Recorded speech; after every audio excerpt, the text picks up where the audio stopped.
Welcome to episode 42 of the AMT podcast. I hope you're having a good week, as always. Something slightly off topic this time. In this episode, I want to talk about spotting fake gurus. This is the day and age of grifting, which has only been exacerbated by social media. Today, it's easier than ever for anyone to get in front of a camera and spew any type of nonsense. There was a time before social media where you had to be professionally qualified. You either had to have had a good body of work published, and you had to be reasonably well connected in order to get in front of an audience or to get on TV or radio. Fast forward only 15 years and the barriers to entry have literally vanished. Nearly everyone has access to either a phone, a smartphone, a PC, a laptop or a tablet with access to social media. Anyone can get on Instagram, TikTok, Twitter, YouTube, you name it, and start posting. Take me, for example. 15 years ago, for me to get in front of an audience, I would have had to have at least worked for some major financial institution. The fact that someone like me, who's never worked for anyone and works from home and can build a small audience without a professional resume and without having spent a penny on marketing or advertising, is testament to how powerful social media has become. Traders who work from home like me would live in relative obscurity otherwise. Social media hasn't just given me a profile and a platform, but it's made the world a small place, which is very useful for the trading community which I'm involved in, as it's a rather lonely line of work. I've been able to build and forge relationships with other traders, get help and give help to others. With a sustained effort and varying degree of luck, anybody can curate a following. You don't have to even live in a tech or media hub city. Even people from the remotest parts of the world are going viral. And for all those good things social media has done for the world, it's a double-edged sword. Because social media is now accessible to virtually everyone, it's inevitably fallen into the hands of grifters and posers who appear to be something they're not. As someone who spends a lot of time on social media, I like to think I've developed a keen eye for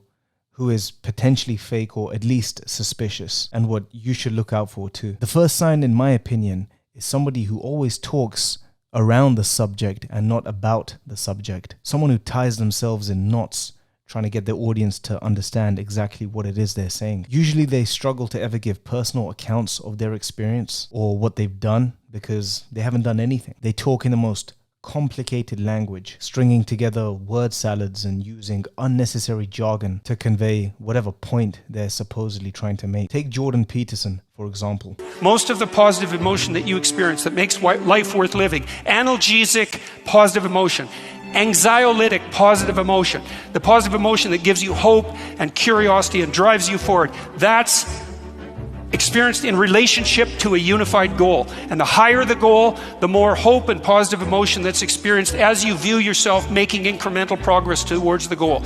So you need a unified goal that's transcendent in order to quell anxiety and to give... Now I'll probably get some slack for singling out somebody who is without doubt qualified and has legitimate academic qualifications. He's a clinical psychologist by trade, but he's somehow become one of the biggest voices in the conservative space. He gives his views on cultural and political and religious issues and is a popular figure in the red pill community. And let me preface by saying that I do think he has some good ideas, but whenever he veers outside his realm of expertise, he goes out of his way to make his ideas sound as complicated as possible. The unnecessary jargon, word salads, and meaningless mouthfuls of just beating around the bush are just a flimsy, fancy cover-up for the fact that he has no idea what he's talking about. Do I believe in God?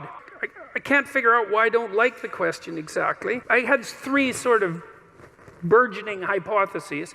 One was, it's none of your damn business. Another one was, well, what do you mean by believe? Like, do you mean the words? Do you mean to say the words, I believe in God?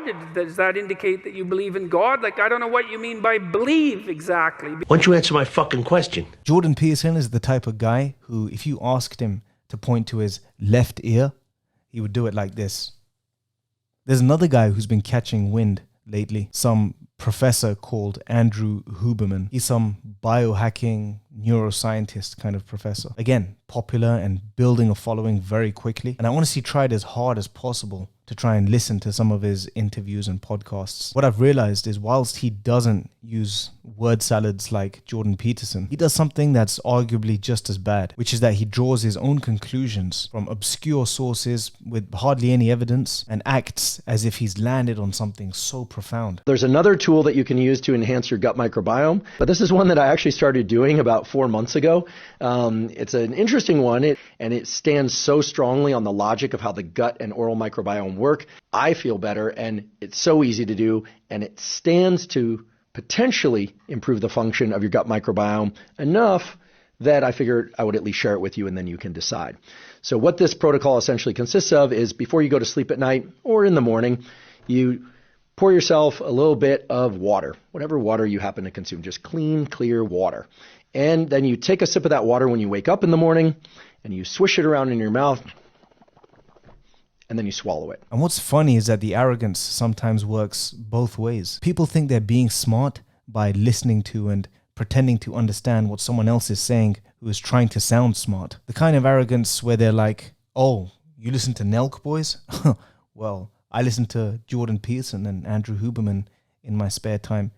Too deep for you, bro. People like to think that Jordan Peterson and Andrew Huberman are saying something incredibly profound just because they can't understand it. Now, I've singled out these two not because they're through and through frauds. That's an unjust claim and it's simply not true. Their credentials can be verified. But my issue with people like these brings me on to my second point, which is people who are only qualified to give their advice in very niche areas that leverage their credentials and connections to masquerade as experts in other fields that they have no business in. And typically there's financial incentives involved. They're usually shilling some sort of product. Peterson commands in the region of $100,000 to $200,000 per appearance fee to speak about things he knows absolutely nothing about, whilst Huberman always funnels his audience to some products based on obscure data. Me personally, I talk in the field of sports trading because it's where I've operated in successfully for a sustained period of time. It's a small niche area, but if I really wanted to, I could start bullshitting my way into the financial arena by talking about the markets, forex and futures. I could post some fancy charts on bond yields and interest rates. I could use unnecessary jargon and filibuster to trick my audience into thinking that I'm saying something so profound. And after all, I do have a Bachelor of Science degree in investment and financial risk management. Sometimes family and friends still even ask me about the markets, and I say to them, I don't know. It's not where my attention is. They know I've made a bit of money in crypto, which I also talk about from time to time. But I always set a clear boundary as to how far my level of knowledge goes. When you're honest about what you know and what you don't know, people will respect that. At the end of the day, I have no body of work in the financial arena. How am I expected to be taken seriously when I have no proof of any serious profitability in those areas? When it comes to Huberman and Peterson types, why is nobody asking where their body of work is? And this brings me to my next point, which is that whoever you listen to, their lifestyle should be congruent with what they are talking about. What proof do they have that they practice what they preach? Jordan Peterson loves talking about alpha males and relationships and the meaning of life. But this is a guy who's cried several times in interviews and has nervous breakdowns in public. That she lets a Machiavellian psychopath cut them off. You have no idea how many people that's killing. You have no idea. I see people everywhere, all over the world. They're so demoralized. Well, I shouldn't do anything then, you know. If you're in pain, love and truth. That's what you got. If they're more powerful than pain, maybe they're the most real things. It's better than happiness, but it's almost unbearable. To help them appreciate who they are than I do for one overprivileged and unfortunately confused narcissistic Hollywood star. This is a man who suffered from lifelong depression. He's battled with prescription drug addiction and has an eating disorder. If your advice is so profound, why doesn't it work on yourself? This guy is a clinical psychologist. This is a man who charges a lot of money to see patients to explain to him their problems all the while he's battling with his own demons. I mean, just look at him. Does he look like a beacon of health? Is he beaming from ear to ear? Every time he talks, he looks miserable. I've seen hours of his footage, and you'd be pressed to see him crack a smile even once. If I was a raging gambling addict, would my podcast carry any weight, no matter how sound the advice? If I was a 300-pound obese personal trainer, would I be qualified to give you advice on how to get in shape? If I hadn't settled down with a woman and started a family, would I be qualified to give relationship advice? Apparently so. Check this woman out. You are an empowerment coach. What is that exactly? When I got into dating coaching, I realized that so much at the core of dating coaching was, how to date, what to do. So much more than that. And so you've been married before? So I have been married and divorced twice. I was married at 21. We were divorced within 6 months. Wow. And then I was remarried at 23. We were married for 3.5 years. And I've since been proposed to 7 times, so a total of 9 times. So my son came from a relationship that I was with. I was dating him. We were together for several months, but we weren't working. We broke up, and then I found out I was pregnant. Divorced twice. First marriage, 6 months. Second marriage, 3 years. A further 7 failed marriage proposals. And then the cherry on top is that she has a child from a guy she was only dating for a few months. I mean, talk about a car crash. This woman advises celebrities on dating. Maybe that provides insight as to why the average celebrity union lasts just 7 years. This woman, along with Huberman and Peterson, basically sum up society in a nutshell. These people are grifters, swindlers. Now, I have no issue with people making a lot of money, but when you're leveraging whatever credentials and connections that you have in order to leapfrog yourself into other fields that you have absolutely no business in, that's where I take issue. How can these people be taken seriously if their advice doesn't even work on themselves? Your lifestyle and your body of work should serve as your resume. Now take Andrew Tate and put whatever you think about him aside for a second. This is a man who preaches constantly about business and physical capability. But here's the fundamental difference between him and the Huberman types. He actually lives it. He's a multi-millionaire. He's a serial successful entrepreneur with a vast monetizable audience. He has a loyal relationship with his brother and a close circle of friends and powerful connections, and is capable of physical violence if need be. He's a former kickboxing world champion. He's tasted blood. He's been that man in the arena. The lifestyle that he showcases acts as his CV. If I wanted to understand what it feels like getting punched in the mouth or knocking someone out or getting knocked out, I would trust Tate to be able to give an accurate account of what that's like. If I wanted to become stoic or alpha, I'm not going to listen to the likes of Peterson or these other posers. Like I said, whatever you think about Tate is irrelevant, because you don't have to like somebody or agree with them to respect them. But if somebody preaches what they live by, they've earned my respect. Unfortunately, grifting has plagued even our most trusted fields like science. Scientists who we've been told are supposed to be humble are actually amongst the most arrogant people in the public domain. They're so enamored with their own intelligence that whenever they're given a spotlight or a platform, they have the nerve to clobber people over the head with their unwarranted opinions in fields that they have absolutely no business in. Richard Dawkins, the evolutionary biologist and religious philosopher, somehow feels entitled to give his commentary on political matters. The British people have spoken.